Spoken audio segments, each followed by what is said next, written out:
In the late 70s, Don Hops and Ken Barley forged one of the greatest songwriting partnerships that popular music would ever see.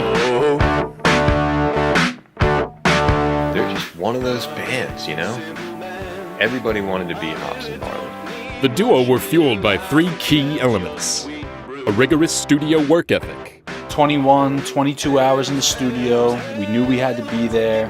a demanding standard of musicianship, We would bring in 10, 12 of the best session guitarists in town to rip a solo.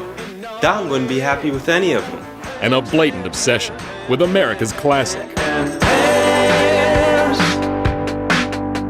There wasn't an hour that went by. I didn't have Hamms in my hand. There would be no Hops and Barley without Hamms. It brought me down to a level where I could create. Ken was on Hamms nonstop.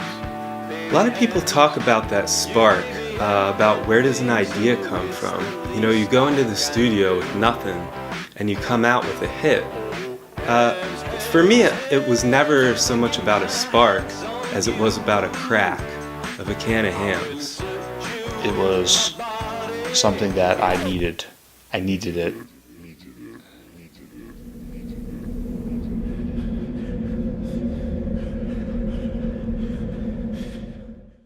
Despite their alcoholism, Hops and Barley had a prolific musical output that spawned several records in only a few short years.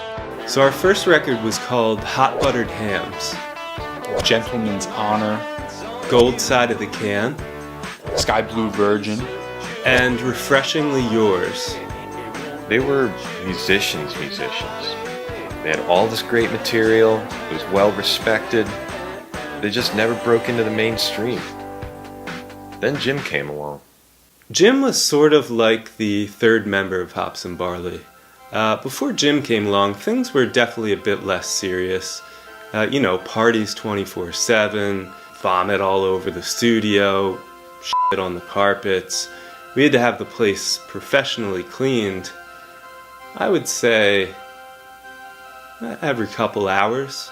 Jim came in and he was quiet at first. We offered him a Hamms. He said, "Not right now." And me and Ken thought that was strange. I would say we had probably recorded about 50%, halfway through Cans of Innocence. But we were having trouble rounding it out without the talent that Jim brought. Jim brought talent. And that's hard. Well, that's hard for me to say. Jim brought talent. He had a great voice, and that's something that I never, With Jim Yeast as their new secret weapon, Hops and Barley dropped a single that would throttle them straight to success. We're headed to that promised land. The river's flowing gold with hash, and we won't be coming home anytime soon. When the van dropped, Cans of Innocence came out, things just got wild. there were people at every show, thousands of people. We're talking world tours, Wake up, do a show, party. Wake up, do a show. more Hamms than even we could drink, which doesn't even compute, but There were tray packs coming in through the door. Assistants would bring them in. That's 30 beers in a pack. there's a lot of temptation on tour. Jim and I were both married at the time, and we tried our best to stay faithful, but it was next to impossible. Luckily, though, Don made both of us look good. He was pretty much a f***ing mess every day. It was every hour of every day. 365 days a year. I mean, I can't even tell you how many times I had to clean up Don's vomit, throw him in the shower, get him cleaned up.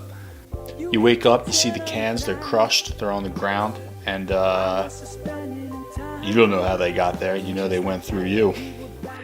But beneath the surface of their rapid success, tension grew between the duo and their newfound star. Don, he was always jealous of Jim's voice. I mean, he would admit that himself. He had a great voice. I always jealous of his voice. Yes, you all would be.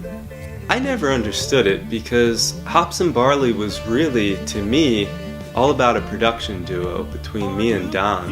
You know, we would write the songs, but that just wasn't good enough for Don. He wanted to be the star of every song. And when Jim came along, he started to steal some of that spotlight from Don. I didn't have any self-esteem for myself. I was drinking Hamms 23, 24 hours a day. I never knew my father. I didn't know how to handle it, and I knew at a certain point that things were just going to boil over. Yeah, we had a big fight in the studio. Jim came in late, an hour late. We had already been recording. He just had this attitude about him where I could tell that he wasn't invested in the song that we were doing. And Don confronted him about it. He said, "Jim, what's going on, man?" And Jim said straight up, he wasn't a Hamm's man anymore. And he pulled a can of Genesee out of his back pocket. I looked at Ken. I saw Ken's eyes get... Whoa! Ken's eyes got wide. He had been holding it there in his back pocket the whole time. Don and I had no idea. And anyway, he pulled it out, popped it right in Don's face. And I'll tell you what, Don was livid. I said, "Jim, what are you doing, Jim?" You know, yelled at him. He told Jim he never wanted to see him again. I said something stupid. I said, "To hell with Jim Yeast," and I did this. He insulted his wife. Things just got really nasty, and unfortunately, that's kind of where it ended with us and Jim. In a fit of rage, Jim Yeast drove off with no intention of looking back. So, Jim became a Jenny boy for quite some time after that, and I think that Jenny started to get to his head a little bit because he started a solo career. He did a solo project, and it was, it didn't have anything to do with Hamm, so I wouldn't say it was good. For whatever reason, Jim switched up his genre and started making contemporary Christian music. Once he got the Lord in him, it went right to his heart. And kudos to him. I mean, it was a great call. He really blew up after that. He was doing his thing, Christian rock. And, we were doing ours.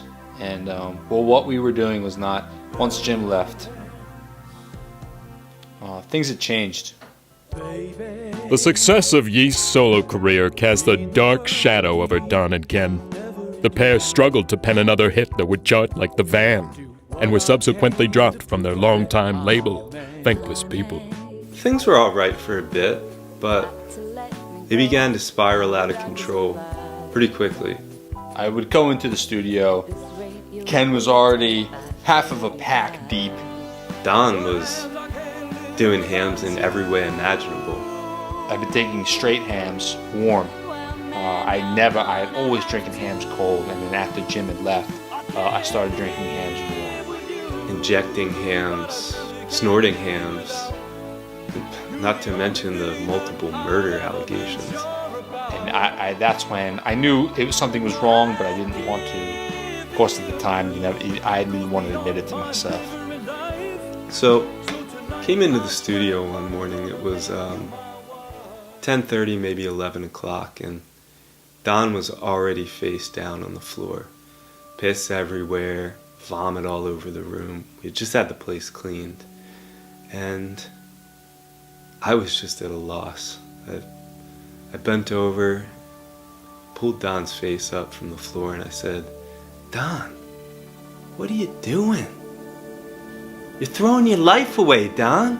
And for what? Jim Yeast? Man, that guy." And Don looked up at me, and he didn't have much life in his eyes, and he said, "Ken, slam me a Hamm's." And yeah, it was one of the darker moments of my life. Hops and Barley became reclusive, vanishing from the music scene and the public eye. Seemingly at rock bottom, their former collaborators still found ways to twist the knife even deeper. So it had been a good 10, maybe even 15 years since Don and I had had any contact with Jim. Jim had renounced all hams. He had renounced all alcohol, apparently. Don and I were both indigent at the time, and Jim was on one of his big successful tours. I ran into Jim. I had picked up a tray pack from the local booze store, and Jim was walking to church. And I said, Jim, why don't you have a hams? Have a hams, Jim. Yeah, and I took one out. Jim, have a hams. Have a hams, Jim. And he said, no. The only thing I'm drinking on is the blood of the Lord. And I didn't know what to say to him. I was stunned. And I couldn't tell Ken. It would have destroyed Ken. Ken was fragile. He was fragile. Another Hamm's, another can. It looked like all was lost for Hops and Barley. But in the fall of 1991, a tragic accident sparked a twist of fate. It's a tough story to tell. So Don and I were loaded one night, typical Monday night, and we went out for a drive. And we were blacked out. And we said, let's go to Jim's house. Don was driving. I was sitting in the passenger seat just throwing back hams. So we drove to Jim's house, and we pulled in. We made a right. The right into Jim's driveway ended up being a little sharper than I think Don anticipated, and next thing you know, we're sitting in Jim's living room. That was the last thing I remembered before waking up in the hospital. Don and I are laying in the hospital side by side, and we wake up, and there's Jim looking over us. He was upset. And I said, Jim, what's really on your mind? And he says, guys, I'm sorry. Everything I've done, I regret. Honestly, I wouldn't be where I am today without you guys. And to see you guys die today without making amends, that would have just killed me. I want you guys back in my life. I want to be back in Hops and Barley. And I said, Jesus Christ, Jim, will you just get me a goddamn hams? While Hops and Barley would never regain the success they enjoyed in the 70s and 80s, they recovered something far more valuable, a friendship that's still going strong today. They're even releasing a brand new album, the career-spanning Liquid Gold. I'm excited about it. Jim is back. We're back. We're going to release the album. Liquid Gold is a collection of songs that Jim, Don, and I really poured our hearts into. You know, it's all the hits. It's really a magnum opus. You know, Jim's name will never be in Hops and Barley. It's not Hops, Barley, and Yeast. It never will be. Jim knows that. But it really is. It's us at our peak. The liquid gold is flowing once more. Mother. Be my first, be my first, be my first, be my first of the evening. And so here we are, backseat of my car. The sweat beads up upon you as we embrace. You are cold as ice, looking so damn nice.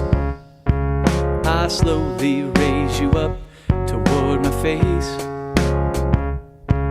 I know you must be nervous, but hams, you shouldn't be. You couldn't be in better hands here with me. So here we are doing that. Start living.